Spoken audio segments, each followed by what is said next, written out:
face au mal qui fait chaque jour la une des journaux. Viols, guerres, cataclysmes. Nombreux sont ceux qui réagissent en disant si Dieu existait, il ne permettrait pas cela.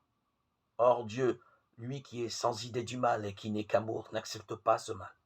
Il respecte pourtant une liberté humaine qui peut le favoriser. Rappelons que les chrétiens ont annoncé au monde la victoire définitive de la croix du Christ sur le mal et la mort. Nous devons faire attention à toute forme de fatalisme et nous exercer à l'exercice de la compassion qui est vraiment source de guérison. C'est cela aussi la fécondité de la souffrance. Tous ceux qui sont confrontés de près ou de loin à la souffrance doivent l'aborder dans la joie d'être appelés à la compassion divine.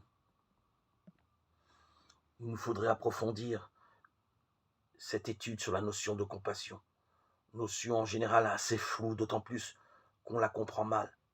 La compassion paraît souvent d'un autre temps, appartenant à une époque révolue, même dans la sphère religieuse. Le terme compassion semble suranné pour une sensibilité moderne. Et lorsqu'il lui arrive d'être considéré, on le relègue volontiers au rang d'un sentiment humain parmi tant d'autres, comme la pitié.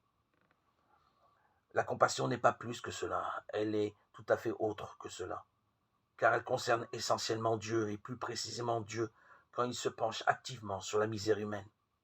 La compassion est d'abord l'affaire de Dieu avant de devenir, lorsqu'il nous le donne, la nôtre.